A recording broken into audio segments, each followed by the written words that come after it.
Hello everyone, welcome to my channel. आज हम इस वीडियो में भारतीय संविधान की उद्देशिका अथवा प्रस्तावना के बारे में डिटेल में डिस्कस करेंगे, जो कि एक महत्वपूर्ण पार्ट है भारतीय संविधान से रिलेटेड। यहाँ से बहुत सारे कंपटीशन एग्जामिनेशंस में क्वेश्चंस पूछे जाते हैं। सो इस पर्टिकुलर वीडियो में हम बहुत सारे टॉपिक्स डिटेल में डिस्कस करेंगे, जिससे इस पार्ट से रिलेटेड जितने भी ऑब्जेक्टिव्स हैं आपके सॉल्व हो जाएंगे। इस वीडियो के बाद मैं आपको इस पार्ट से रिलेटेड बहुत सारे ऑब्जेक्टिव्स भी प्रोवाइड करूंगा, जिससे आप प्रैक्टिस भी कर सकते हैं। सो भारतीय संविधान की उद्देशिका अथवा प्रस्तावना, जिसे भारतीय संविधान की आत्मा भी कहा जाता है। सो भारतीय संविधान सभा में पंडित जवाहरलाल नेहरू द्वारा 13 दिसंबर सन 1946 को एक उद्देश्य प्रस्ताव पेश किया गया, जिसे प्रस्तावना कहा गया। सो भारतीय संविधान सभा जब हमने पढ़ा था, अगर आपने वीडियो नहीं देखा है तो आपको लिंक मिलेगा, आप वहां से देख सकते हैं। सो भारतीय संविधान सभा में 13 दिसंबर को जो बैठक हुई थी, उसमें जवाहरलाल नेहरू ने 1946 में जो है एक प्रस्ताव पेश किया था, जिसको भविष्य में जाकर भारतीय संविधान में प्रस्तावना के रूप में जो है उसको शामिल किया गया। सो ये जो प्रस्तावना था, इसको अमेरिका के संविधान से लिया गया था, और प्रस्तावना की जो भाषा थी, इसको ऑस्ट्रेलिया से लिया गया था। तो यहाँ पे आपको कंफ्यूज नहीं होना है। यहाँ पे आपका एक ऑब्जेक्टिव बनेगा कि इसकी प्रस्तावना लिया कहां से गया था। अमेरिका के जो भारतीय संविधान की जो प्रस्तावना है, इसको अमेरिका के संविधान से लिया गया था, और इसकी जो भाषा है, इसको ऑस्ट्रेलिया से लिया गया था। तो ये आपको ध्यान रखना है। उसके बाद भारतीय संविधान की जो प्रस्तावना है, इसके जो महत्वपूर्ण वर्ड्स हैं यहाँ पे, जैसे संपूर्ण प्रभुत्व तो संपन्न, समाजवादी, पंथ निरपेक्ष, इन सभी वर्ड्स का मतलब क्या होता है, उसके अर्थ को समझना बहुत इंपॉर्टेंट है। वहां से ऑब्जेक्टिव क्वेश्चंस पूछे जाते हैं। सो उसको हम डिटेल में समझेंगे। सबसे पहले भारतीय संविधान की प्रस्तावना क्या है।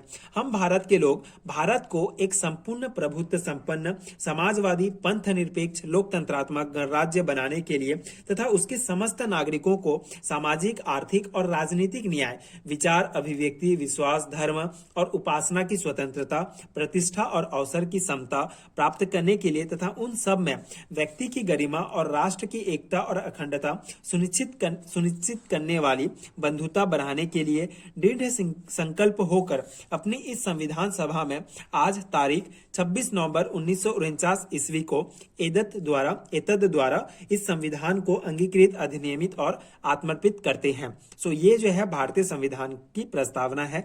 तो यहाँ पे जितने भी वर्ड्स है, अब हम इसको डिटेल में डिस्कस करते हैं। सो ये जो भारत के लोग हैं, इसको संविधान के स्रोत कहा जाता है। जो संविधान बना है, भारतीय संविधान, ये भारत के लोगों के लिए बना है, और ये जो प्रस्तावना है, ये सभी भारत के लोगों के द्वारा ही ये संकल्प लिया गया है। जब 26 नवंबर 1949 को इसको पारित किया गया, तो सभी नागरिकों के द्वारा जो है इसको आत्मर्पित, मतलब इसको जो है हमको अंगीकृत किया गया। मतलब इसीलिए ये प्रस्तावना बनाया गया कि उद्देश्य, मतलब जो भारतीय संविधान बनने वाला है, उसका उद्देश्य मुख्य ये है कि भारत की जो जनता है, लोग है, उसको समानता प्रदान करना, उसको न्याय देना, इन सभी उद्देश्यों को लेकर भारतीय संविधान बनाया गया। सो प्रस्तावना बनाने का मुख्य उद्देश्य था कि एक जो है रूपरेखा बनाए कि हमको इस प्रकार का संविधान बनाना है, तो उसी को प्रस्तावना कहा गया है। सो भारतीय संविधान के जो संविधान का जो स्रोत है, संविधान जो है सबसे ऊपर होता है किसी भी देश में, तो इसी को भारत के लोग को ही भारत संविधान का स्रोत कहा जाता है। अब भारत को एक संपूर्ण प्रभुत्व संपन्न, अर्थात संपूर्ण प्रभुत्व संपन्न मतलब भारत जो है अब अपने जो निर्णय है, जो आंतरिक निर्णय, विदेशी निर्णय, ये सभी लेने के लिए पूरी तरह से स्वतंत्र है, किसी दूसरे जो है देश के ऊपर निर्भर नहीं है अपने निर्णय लेने के लिए। तो इस प्रकार से भारतीय संविधान, हम भारत के लोग भारत को एक संपूर्ण प्रभुत्व संपन्न, समाजवादी का अर्थ होता है सभी जनता को समानता प्राप्त है, पंथ निरपेक्ष का अर्थ होता है धर्मनिरपेक्ष, अर्थात हमारे देश का कोई जो है धर्म नहीं होगा, बल्कि यहाँ में जो नागरिक हैं, जो लोग हैं, उनका धर्म होगा, तो उसी को पंथ निरपेक्ष कहा जाता है। लोकतंत्रात्मक, अर्थात जनता के लिए, जनता के द्वारा किया गया शासन को ही लोकतंत्रात्मक कहा जाता है। मतलब यहाँ का जो तंत्र है, जो हमारे जो चुने जाएंगे, जो प्रधानमंत्री चुने जाएंगे, जो देश के प्रधान चुने जाएंगे, ये लोगों के द्वारा चुने जाएंगे, और ये जो संविधान है, ये लोकतंत्रात्मक होगा। इस प्रकार गणराज्य का अर्थ होता है कि हमारा जो देश का जो प्रधान होगा, ये किसी भी प्रकार से वंशानुगत नहीं होगा, होगा, इनकी जो चुनाव होगा ये वंशानुगत नहीं होगा कि राजा का बेटा राजा बनेगा, इस प्रकार से नहीं होगा, बल्कि यहाँ के जनता लोगों के द्वारा चुना जाएगा यहाँ का मुखिया। इसी को गणराज्य के अंतर्गत रखा गया है। तो इस प्रकार से इनका पूछा जाता है मीनिंग कि गणराज्य का मतलब क्या होता है। तो आपको वहां पे ऑप्शंस को देखकर समझना होगा कि गणराज्य का अर्थ होता है कि हमारे देश की संविधान की व्यवस्था ऐसी है कि यहाँ पे जो मुखिया होगा देश का वो जो है वंशानुगत नहीं होगा, बल्कि लोगों के द्वारा चूज किया जाएगा। उसी को गणराज्य कहा जाता है। बनाने के लिए तथा उसके समस्त नागरिकों को सामाजिक, आर्थिक और राजनीतिक न्याय, ये जो हमने 5 वर्ड देखे, ये स्वरूप है भारतीय संविधान का, और ये जो है उद्देश्य है कि सामाजिक, आर्थिक और राजनीतिक न्याय,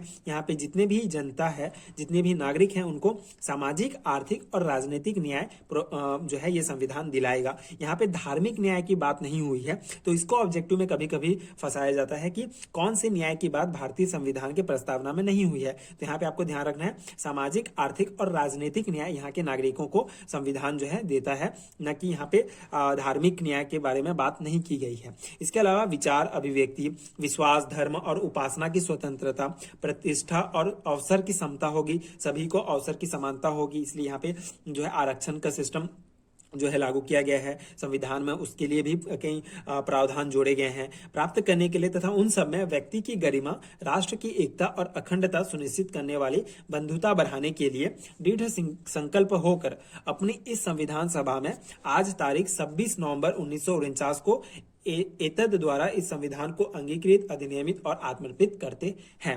ठीक है, ये जो है हम भारत के लोगों के द्वारा इस प्रस्तावना को जो है अंगीकृत किया गया 26 नवंबर 1949 को। 26 नवंबर 1949 को इसको पारित किया गया और इसको लागू किया गया 26 जनवरी 1950 को। ये भी आपको पॉइंट ध्यान रखना है। तो इस प्रकार से ये भारतीय संविधान की प्रस्तावना है। इसके स्रोत हैं हम भारत के लोग, इसका स्वरूप है संपूर्ण प्रभुत्व संपन्न, समाजवादी, पंथ निरपेक्ष, लोकतंत्रात्मक गणराज्य, ये इसके स्वरूप के अंतर्गत आते हैं। और ये जो पाठ है ये इसके उद्देश्य है। तो इस प्रकार से ये आपको प्रस्तावना ध्यान रखने हैं। अब इससे रिलेटेड कुछ महत्वपूर्ण बातें हैं, महत्वपूर्ण पॉइंट्स हैं जहां से डायरेक्ट क्वेश्चंस पूछे जाते हैं, तो वो आपको ध्यान रखने हैं। सो एन.ए. पालकी वाला ने ये जो प्रस्तावना है इसको संविधान का परिचय पत्र कहा है। इसके अलावा अल्लादी कृष्णा स्वामी अय्यर ने दीर्घकालीन सपनों का विचार कहा है प्रस्तावना को। एंड भारतीय संविधान की आत्मा या कुंजी, भारतीय संविधान की आत्मा या कुंजी प्रस्तावना को कहा जाता है, ये आपको पता है। लेकिन यहाँ पे क्वेश्चंस और यहाँ पे आप फंस सकते हैं कि डॉक्टर भीमराव अंबेडकर ने अनुच्छेद 32 को भारतीय संविधान की आत्मा कहा है।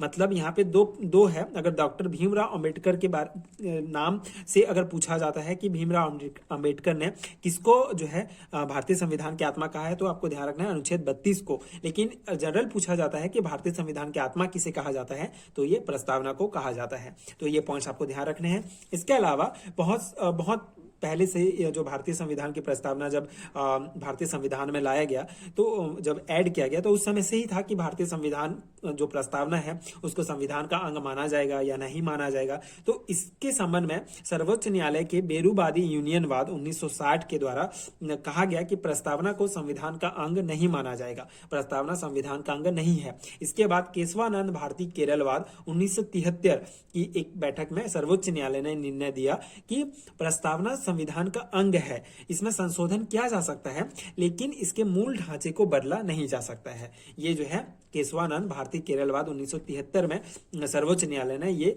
बताया कि भारतीय संविधान जो है ये निर्णय लिया कि भारतीय जो प्रस्तावना है ये भारतीय संविधान का अंग है, इसमें संशोधन किया जा सकता है, लेकिन इसके मूल ढांचा को बदला नहीं जा सकता। ये पॉइंट ध्यान रखना है। तो इस प्रकार 1973 में इन्होंने कहा कि संविधान का अंग है, इसको संशोधन किया जा सकता है। तो उसी के अनुसार जो है 42वां संविधान संशोधन जो 1976 हुआ, उसमें जो है समाजवादी, पंथ निरपेक्ष और अखंडता, ये जो है शब्द को भारतीय संविधान के प्रस्तावना में जोड़ा गया। तो ये पॉइंट बहुत इंपॉर्टेंट है, ये कई कॉम्पिटिशन एग्जाम में पूछे जाते हैं कि 42वां संविधान संशोधन में कौन सा शब्द जोड़ा गया भारतीय संविधान की प्रस्तावना में, तो वो है समाजवादी, पंथ निरपेक्ष और अखंडता। यहाँ पे आप देख सकते हैं ये भारतीय संविधान में पहले जो थे ये समाजवादी, ये समाजवादी वर्ड, ये पंथ निरपेक्ष और यहाँ पे ये अखंडता, ये वर्ड नहीं थे। इसको 42वें संविधान संशोधन 1976 के द्वारा भारतीय संविधान के प्रस्तावना में जोड़ा गया। तो ये भारतीय संविधान की उद्देशिका या प्रस्तावना के मुख्य पॉइंट्स हैं जो बहुत ही इंपॉर्टेंट है कॉम्पिटिशन एग्जामिनेशन के लिए। आप इसको ध्यान रखिए। इतना ही अगर आप ध्यान रखते हैं तो भी मैक्सिमम क्वेश्चंस आप सॉल्व कर पाएंगे। मैक्सिमम क्वेश्चंस यहीं से बनते हैं। सो आई होप कि वीडियो आपको समझ में आया होगा एंड आपके लिए हेल्पफुल रहा होगा। अगर आपको पीडीएफ चाहिए तो आपको नीचे डिस्क्रिप्शन बॉक्स में लिंक मिलेगा, आप वहां से ले सकते हैं। एंड आगे की वीडियोस देखने के लिए चैनल के साथ जुड़े रहिए। Thank you so much for watching.